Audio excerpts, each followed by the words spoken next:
Hi friends, పెళ్ళంటే నూరేళ్ల పంట కాదురా బాబు, నూరేళ్ల టెన్షన్. పెళ్ళంటే నూరేళ్ల పంట కాదరా బాబు, నూరేళ్ల టెన్షన్. గృహస్థు జీవితం సినిమా కాదురా, అది కంటిన్యూగా జరిగే ఒక cinema serial, TV serial. Sorry,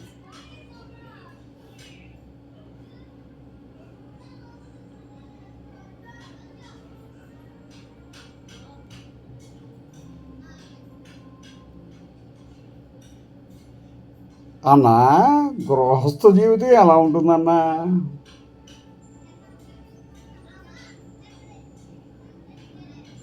రే, పెళ్ళంటే ఫ్రీడమ్కి డెత్ సర్టిఫికేట్ రా. బ్రహ్మచారి జీవితం అంటే రిమోట్ నీ చేతిలోనే ఉంటుంది. గృహస్థు జీవితంలోకి రాగానే రిమోట్ పెళ్ళాం చేతిలోకి వెళ్తుంది. ఆ టీవీ సీరియల్ మాత్రమే నువ్వు చూడాలి. అంత డేంజరా అన్నా?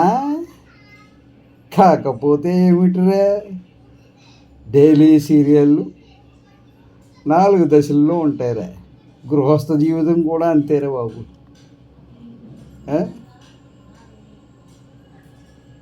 మొదట ప్రారంభ దశ అంటే హనీమూన్.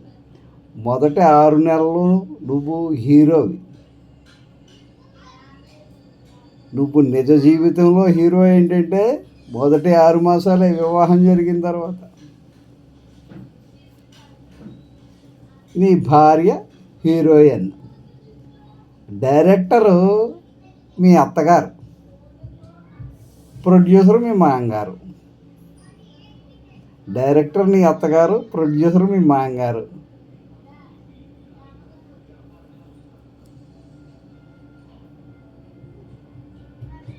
పెళ్ళైన మొదట్లో మంచినీళ్ళు గ్లాసులో పోసి ఇస్తుంది. 6 నెలల తర్వాత నువ్వే తెచ్చుకోరా అంటుంది. అప్పుడు తెలుస్తుందిరా హాని అయిపోయిందని. ఇప్పుడు మూన్ అంటే రాత్రికి నిద్ర ఉండదు, హనీ పోతుంది, నిద్ర పోతుంది. మరి తర్వాత అంటారా, పిల్లలు పుట్టే టైం. భర్త అన్నవాడు ఒక ఏటీఎం మిషన్ రా. జాగ్రత్తగా ఆలోచించండి. భర్త అన్నవాడు ఒక ఏటీఎం మిషన్. పెళ్ళం హోమ్ మినిస్టర్, సంతానం ఈఎంఐలు, అత్తగారు ప్రతిపక్ష నాయకురాలు. పెళ్ళికి ముందు నీ కోసం చందమామ తెస్తా అన్నావు. పెళ్ళి అయ్యాక పిల్లాడికి కనీసం సెర్లెక్కన్నా తెచ్చావా అంటుంది. చందమామ కాస్త సెర్లెక్కలోకి మారిపోతుంది. రాత్రి 9 గంటలు పడుకుంటున్నావు, తెల్లారి 3 గంటలకు లేస్తావు. ఎందుకు? పిల్లోడు ఏడుస్తున్నాడని. పెళ్ళం బుజ్జి లేవే అంటుంది. నువ్వు బుజ్జివి కాదురా బాబు, బుజ్జి పిల్లోడివి. జీతం వచ్చిన రోజు నువ్వు కింగ్ మేకర్వి. సాయంత్రం కిచెన్లో సిలిండర్ అయిపోయింది, కరెంటు బిల్లు వచ్చేసింది, పాల బిల్లు, స్కూల్ ఫీజు అన్నీ కట్టాక నువ్వు కంగాళి.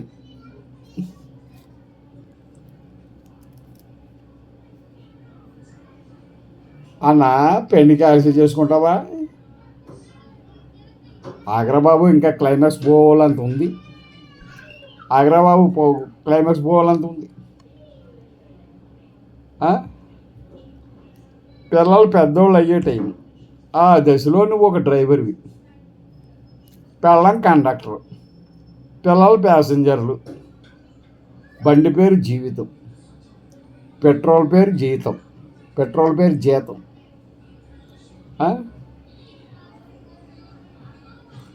మీ అబ్బాయి 10th క్లాస్, నాన్న ఫోన్ కొనివ్వు, నాన్న బేక్ కొనివ్వు, నాన్న లవ్లో ఫెయిల్ అయ్యాను, అన్నిటికీ నాన్ననే. పాస్ అయితే మాత్రం నా టాలెంట్ అంటాడు. పాస్ అవుతే మాత్రం నా టాలెంట్ అంటాడు. పెళ్ళం ఒకవైపు, ఇంట్లో ఏసీ లేదు, అమ్మ ఒకవైపు కీళ్ళు నొప్పులు, ఆఫీసులో బాస్ ఒకవైపు టార్గెట్ రీచ్ అవ్వలేదని నువ్వు మధ్యలో ఆత్మహత్య చేసుకోవాలా, అజ్ఞాతంలోకి వెళ్ళిపోవాలా అని ఆలోచిస్తూ ఉంటావు. బ్రహ్మచారిగా ఉన్నప్పుడు సండే అంటే ఫుల్ బాటిల్, గృహస్థుడు అయిన తర్వాత ఫుల్ మార్కెట్, కూరగాయలు, కిరాణా, పిల్లవాడు, హోంవర్క్. సండే అంటే ఫండే కాదురా బాబు, బండే. అన్న నేను సన్యాసం తీసుకుంటే బాగుంటుంది అనుకుంటావు. ఇక్కడ ఒరే ఆగరా బాబు, ఆగరా. పిల్లలకి పెళ్ళిళ్ళు అయ్యే టైం. నువ్వు రిటైర్డ్ వాచ్మెన్ రా ఎదిస్లో, పెళ్ళం రిటైర్డ్ అడ్మినిస్ట్రేషన్. ఇద్దరు ఇంట్లో ఎవరు రిమోట్ పట్టుకోవాలి అనే కొట్లాట ఉంటుంది. పిల్లల్ని కని పెంచి చదివించి పెళ్లి చేసి సెటిల్ చేసి చివరికి మిగిలింది ఏంటంటే షుగరు, బీపీ, కీళ్ళు నొప్పులు. ఇవే పిల్లలు నీ దగ్గర మిగిలేదు. 25 ఏళ్ళు నాన్నని పిలిచిన కొడుకు పెళ్ళయ్యాక మీ అబ్బాయి అంటాడు, మీ అబ్బాయి ఫోన్ చేయలేదు అని వాడి పెళ్ళం మనకు కంప్లైంట్ చేస్తుంది. అప్పుడు పెళ్ళంతో 40 ఏళ్ళ కాపురం చేస్తాం, చివరికి మీరు నన్ను అర్థం చేసుకోలేదంటుంది. 40 ఏళ్ళు సరిపోలేదురా అర్థం చేసుకోవడానికి. అసలు ఆడాధాని మనసు అనేది ఒక మ్యాథమెటిక్స్ కాదురా, ఒక మిస్టరీ. అమ్మా అంటే గృహస్థ జీవితం ఎంత కష్టమా అని అనుకోవచ్చు. సుఖం లేదా ఇంకా క్లైమాక్స్.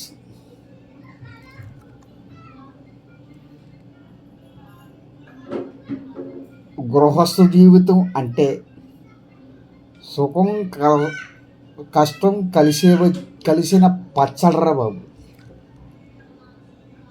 బ్రహ్మచారిగా ఫుల్ ఫ్రీడమ్ ఉంటుంది, కానీ జ్వరం వస్తే మంచినీళ్ళు ఇచ్చే దిక్కు కూడా ఉండదు. గృహస్థుగా అయిన తర్వాత ఫ్రీడమ్ లేదు, కానీ జ్వరం వస్తే తల దగ్గర కూర్చొని ఏమైందండి అని అడిగే ఒక మనిషి ఉంటుంది. అంటే ఇక్కడ జీవిత సత్యాలు ఎలా ఉంటాయంటే, పెళ్ళం తిడుతుంది కానీ పస్తు పెట్టదు, అమ్మ కొడుతుంది కానీ అన్నం పెట్టకుండా ఉండదు. ఇదేరా గృహస్థు జీవితం. జీతం అంతా అయిపోతుంది, కానీ నాన్న అని పిల్లోడు వచ్చి వాటేసుకుంటే బ్యాంక్ బ్యాలెన్స్ జీరోలో ఉన్నా సరే గుండె బ్యాలెన్స్ ఫుల్ అవుతుంది. పెళ్ళంతో రోజు గొడవే, కానీ 2 రోజులు పుట్టింటికి వెళ్తే ఇల్లు శశారల్లా కనిపిస్తుంది. అప్పుడు తెలిసిందిరా గొడవలోనే గొప్ప సుఖం ఉందని. నాకు గొడవలోనే గొప్ప సుఖం ఉందని. గృహస్థు జీవితం అంటే స్వర్గం కాదురా బాబు, స్వర్గానికి టిక్కెట్. కష్టాలు అనే క్యూలో నిలబడి బాధ్యతలు అనే టిక్కెట్ కొనుక్కొని పిల్లల భవిష్యత్తు అనే స్వర్గాన్ని చూడాలి.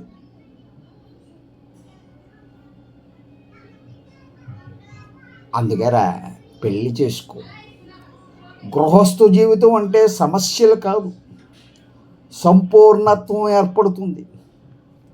ఒంటరిగా ఉన్న నేను అనుకుంటావు, పెళ్ళి తర్వాత మనం అవుతాం. నేను నుండి మనం అయ్యే ప్రయాణమేరా గృహస్థు జీవితం. టెన్షన్ ఉంటుంది, కానీ ఇంటెన్షన్ మంచిదైతే మెన్షన్ చేయదగ్గ జీవితం అవుతుంది. టెన్షన్ ఉంటుంది, కానీ ఇంటెన్షన్ మంచిదైతే మెన్షన్ చేయదగ్గ జీవితం అవుతుంది. పో, ధైర్యంగా చేసుకో, పెళ్ళి చేసుకో. ఏడిస్తే నా నెంబర్కి ఫోన్ చేయి, కలిపి ఏడుద్దాం. ఏమంటావు?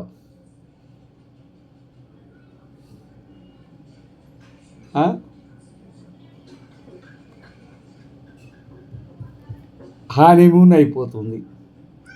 మూన్ అంటే నిద్ర ఉండదు. Reality ATM machine. జీతం వచ్చిన రోజున కింగు, సాయంత్రానికి కంగాళి. Tension driver. సండే ఫండే కాదురా బండే. వానప్రస్థం. రిటైర్మెంట్ వాచ్మ్యాన్ ఉద్యోగం. 40 ఏళ్ళ కాపురం చేసిన మీరు నన్ను అర్థం చేసుకోలేదు అనే భార్య. ఇదండి, ఇది ఒక కథ. అందరికీ తెలిసిన, అందరికీ అర్థమయ్యే కథ. అందరికీ తెలిసిన, అందరికీ అర్థమయ్యే కథ. ఇందులో ఏమన్నా పొరపాటుగా మాట్లాడి ఉంటే మన్నించండి. అందులో ముఖ్యంగా ఆడవారు. ఈ ఆడవారు అంటేనే చాలా భయం మనకి. పెళ్ళంటే 100 ఏళ్ళ పంట కాదురా, 100 ఏళ్ళ టెన్షన్ అన్నది మాత్రం వాస్తవం. అదేవిధంగా 100 ఏళ్ళ టెన్షన్లో కూడా సంపూర్ణ గృహస్థు జీవితం అన్నది ఒక స్కిట్ లాంటిది అనమాట. అవునంటారా కాదంటారా? జై గురుదత్.